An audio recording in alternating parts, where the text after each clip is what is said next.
Uma vez entendendo a nossa origem, que é em Deus, e a nossa filiação também em Deus, Ele sendo o nosso Pai e nós, os seus filhos, vamos passar para um entendimento do nosso propósito, que também está lá em Gênesis capítulo 1, verso 26 e 27, que Deus fala: façamos o homem a nossa imagem, conforme a nossa semelhança, e domine ele sobre.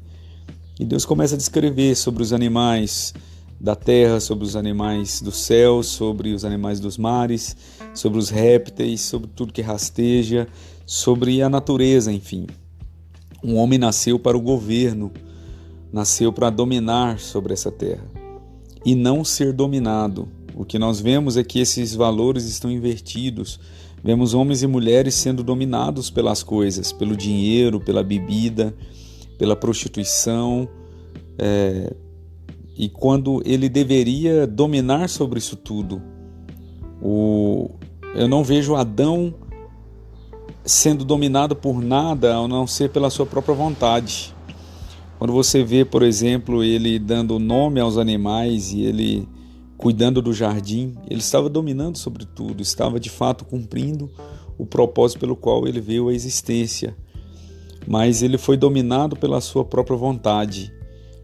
Quando, enfim, ali Eva come do fruto proibido, induzido pela serpente, e ela compartilha com ele, ele come consciente do que estava fazendo. Então, Adão ele não foi enganado, como a maioria pensa, ele não foi enganado pela mulher, a mulher foi enganada pela serpente, mas Adão ele estava consciente do que fazia. Ele foi dominado pela sua vontade, com medo de perder Eva, ou medo de perder aquilo que tinha, ele come daquele fruto consciente. Então ele foi dominado pela sua própria vontade.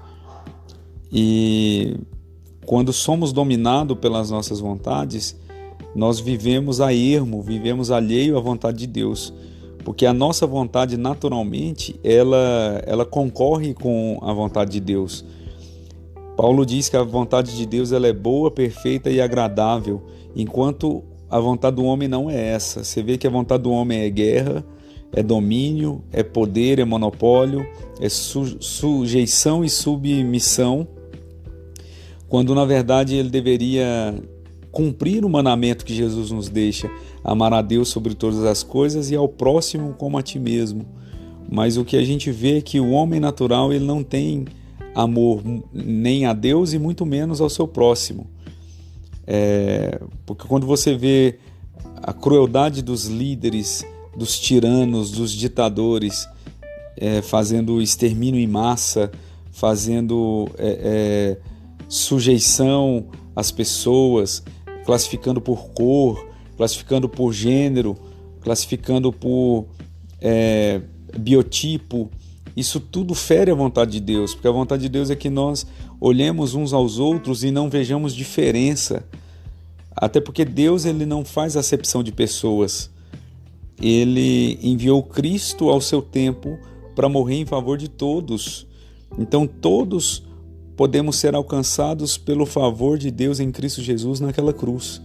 O sangue que ele derramou ali, ele derramou por todos, indistintamente, homem, mulher, alto, baixo, preto, branco, amarelo, ocidental, oriental.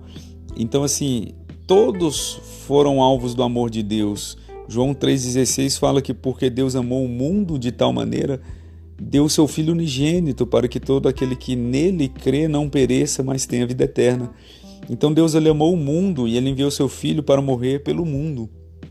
Não foi por uma classe de pessoas, não foi para uma minoria. Ele morreu por todos. Agora todos quanto receberam, deu-lhes o poder de serem feitos filhos de Deus. Na verdade, Cristo morreu por todos, mas só aqueles que o aceitam, só aqueles que reconhecem esse favor é que se tornam filhos e cumprem esse propósito de domínio. Então você vê que quem está aliançado a Cristo Jesus, ele tem domínio das circunstâncias. Às vezes uma notícia fatal que desestrutura muitas famílias, na vida de um crente ela não é tão forte assim. As pessoas estão mais preparadas, quem está aliançado a Cristo parece que está mais preparado para receber essas notícias adversas, até porque nós entendemos que a morte é o nosso último inimigo a ser vencido, E a morte ela só é um portal de passagem que nos leva de volta à eternidade, que nos leva de volta a Deus, que nos leva de volta para casa. Uma vez entendendo que somos cidadãos dos céus, que somos forasteiros nessa terra, diz Paulo que somos embaixadores de Cristo aqui, então viemos do céu para cá com uma missão de sermos uma embaixada dos céus aqui. A morte ela só é o nosso ingresso de volta, é só a nossa passagem de volta para casa. Então, enquanto a maioria das pessoas temem a morte, nós nos regozijamos e nos alegramos nela, porque a morte é o sinal de que cumprimos aqui a nossa missão de embaixador, cumprimos aqui a nossa missão de levar amor ao próximo, de amar as pessoas, de ser como Cristo foi, porque nós somos a continuação do legado de Cristo. Nós hoje, no ano de 2020, nós somos Cristo nessa terra. Nós somos os que levamos a mensagem de paz, de harmonia, de cura, de libertação, e esse é o nosso propósito aqui nessa terra, sermos Cristos aqui. E o que a gente vê no homem natural é uma jornada totalmente ao contrário disso. Enquanto isso, o homem natural busca os seus próprios interesses, o seu próprio domínio, a sua própria vontade, e ele não quer saber de céu. A visão que eles têm de céu é que é uma chatice, de que é uma balela, de que é bobagem, quando o céu é tão real quanto o inferno. E a palavra de Deus garante que aqueles que não crerem em Jesus, eles irão para o inferno. Então o inferno ele é real, assim como aqueles que creem em Cristo Jesus irão para o céu, que também é real. Apesar da Bíblia não gastar tempo descrevendo nem o céu e nem o inferno, nós temos uma ligeira descrição disso na Bíblia, que fala que no inferno haverá choro e ranger de dente, que o fogo jamais cessará, que o verme não morrerá. Então assim, a gente já tem uma noção do que é o inferno, que é um tormento eterno. E assim como temos uma visão ligeira daquilo que é o céu, onde diz a palavra de Deus que as ruas são de ouro. Ou seja, aquilo que aqui na terra tem muito valor, por exemplo, o ouro, que está mais de R$300 o grama atualmente, isso falando em reais, lá no céu vai ser a pavimentação asfáltica. O asfalto no céu vai ser feito de ouro. Ou seja, aquilo que para o homem tem valor, lá no céu não terá valor. Porque lá a glória de Deus será a coisa mais importante, mais valorosa. Algo de maior valor no céu será a glória de Deus. Então, para nós que entendemos a nossa filiação, que entendemos que a nossa origem em Deus, a gente não vive buscando as coisas deste mundo, a gente não vive aqui buscando perpetuar nossa semente, perpetuar o nosso legado, não, a gente vive no legado que recebemos. Nós já recebemos um legado e nós apenas passamos esse legado para frente. Esse legado quem nos deixou foi Cristo Jesus. Um legado de amor, de paz, de longanimidade, de prosperidade. Vivemos sim com conforto, vivemos sim em prosperidade, usamos sim muito dinheiro, porque dinheiro é uma ferramenta. Nós só não deixamos nos dominar pelo dinheiro. Mas temos bastante dinheiro sim, e o dinheiro é ferramenta nas nossas mãos. E aplicamos o dinheiro naquilo que cumpre o propósito de Deus nas nossas vidas. Então, nós não pregamos só dinheiro, mas também nós não pregamos pobreza. Esse voto de pobreza, nós não entendemos que ele é bíblico, né? Até porque a palavra de Deus diz que aquele que medita dia e noite na palavra do Senhor, está em Salmo 1, Salmo 1, será como árvore plantada junto ao ribeiro de águas, cujas folhas não murcham, dá o fruto na estação certa e tudo quanto faz prospera. Então nós cremos na prosperidade, nós cremos nas riquezas, mas não somos dominados por nada disso. O único domínio que temos em nossas vidas é o domínio de Cristo. A Ele sim nos sujeitamos e nos subjugamos, porque Ele é o nosso Senhor. Agora, o que demandar de coisas, tudo isso nós dominamos sobre elas. Dominamos sobre as casas, sobre os carros, sobre as fortunas, sobre o dinheiro, sobre circunstância, nós dominamos sobre isso tudo, porque o nosso coração não está nas coisas terrenas, nosso coração está nas coisas celestiais. Muito mais vale um momento de oração com o próximo que está angustiado e ao final dessa oração aquela angústia ir embora e a gente vê o sorriso nascendo no rosto do nosso irmão, do que uma mansão no Guarujá, uma mansão no Alphaville. Porque a mansão, por mais bonita que ela seja, um dia ela vai desvanecer até o ponto de acabar. E a vida do nosso irmão é muito mais importante nesse aspecto, porque a alegria dele é a nossa alegria. E fazendo o nosso irmão feliz, ele pode fazer muito mais pessoas felizes. E uma mansão vai fazer apenas uma família feliz. Então nós entendemos por essa ótica que nós temos uma missão aqui nessa terra a cumprir. O nosso propósito não é vir nessa terra para sofrer e nem vir nessa terra de férias. Nós estamos aqui numa missão. A nossa missão é compartilhar o amor de Deus com o maior número de pessoas possíveis.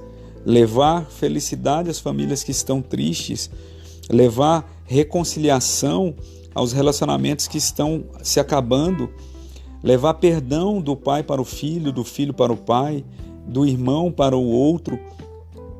Perdão entre cônjuges. Estamos aqui para restaurar famílias. É o que diz a palavra do Senhor em Isaías, porque o Espírito do Senhor nos ungiu para pregar as boas novas, para levar libertação aos cativos, levar óleo de alegria aos que estão com o espírito angustiado.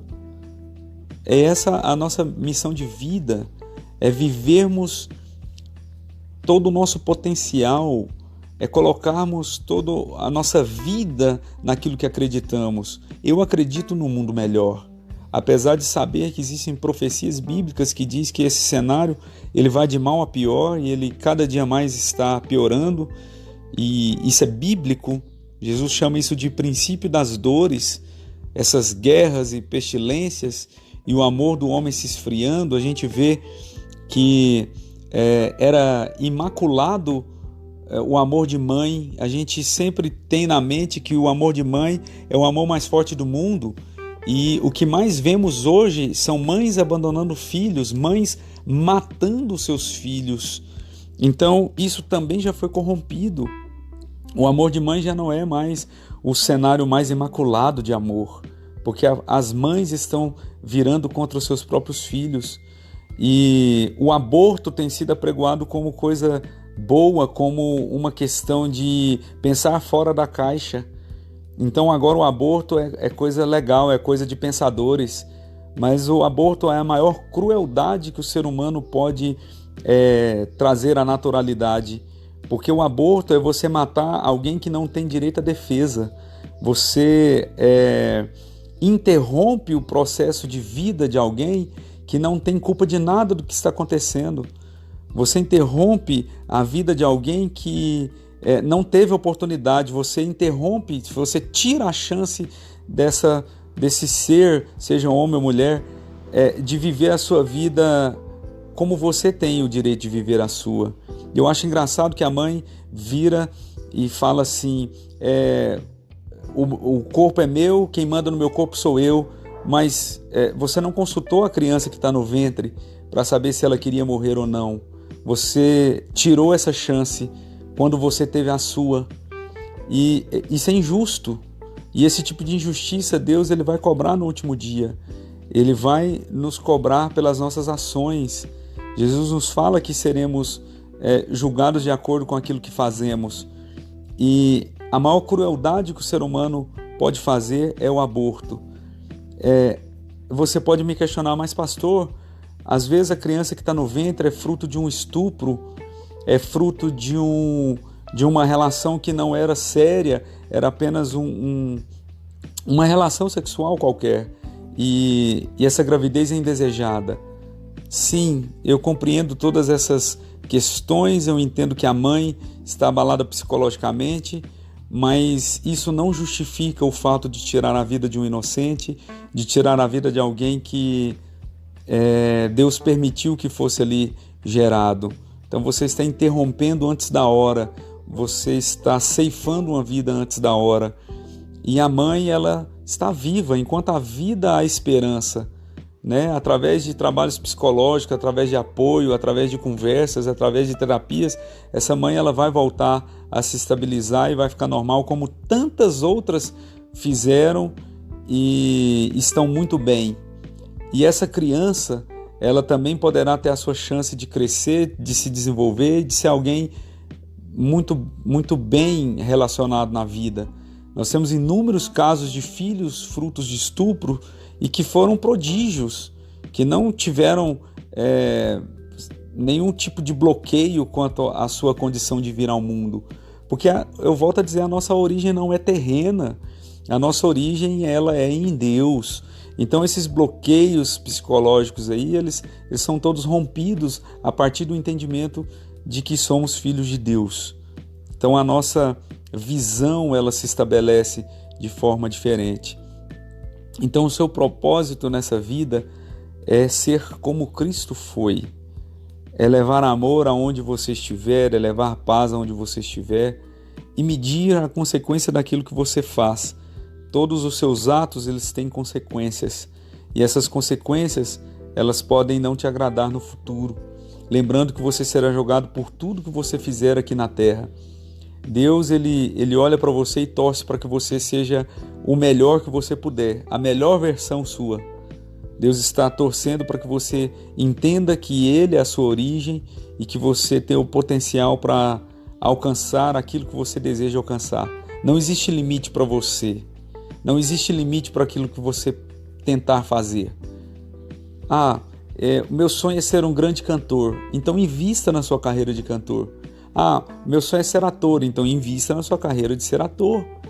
Se lance, faça aquilo que você quer fazer, mas faça com inteireza de coração, se lance. Não viva pelas metades. O nosso problema e a nossa maior frustração é essa, porque nós não vivemos com integridade aquilo que queremos. Eu tive muita dificuldade, muito tempo da minha vida, com essa questão de pastoreio, até eu entender que Deus me chamou para ser pastor, então eu preciso me lançar nessa vida, eu preciso pastorear, eu preciso levar essas mensagens do Evangelho de Cristo ao maior número de pessoas possíveis, eu preciso ser a resposta que as pessoas procuram, levando uma palavra de Cristo, uma palavra de vida, uma palavra de restauração, uma palavra que levem as pessoas a entenderem aquilo que eu entendi. E uma vez que eu entendi, eu não abri mão desse conhecimento. Eu vivo tudo isso que eu estou falando para você. Eu vivo o meu propósito, eu vivo essa filiação, eu vivo esse desapego deste mundo natural. Apesar de dominá-lo, apesar de estar crescendo e prosperando nele, eu abro mão de tudo isso porque eu entendi que eu não sou um cidadão da terra, eu sou um cidadão do céu. Aqui eu sou um diplomata, eu sou um embaixador, eu represento os céus aqui na terra. E isso aqui um dia vai acabar e quando a morte me alcançar, estarei retornando para os braços do meu Pai. E eu espero que você também entenda isso. Você tem um propósito poderoso, um propósito extraordinário que só você pode viver. Então seja você. Saia de onde você estiver e conquiste aquilo que você tem proposto no seu coração. Fique na paz.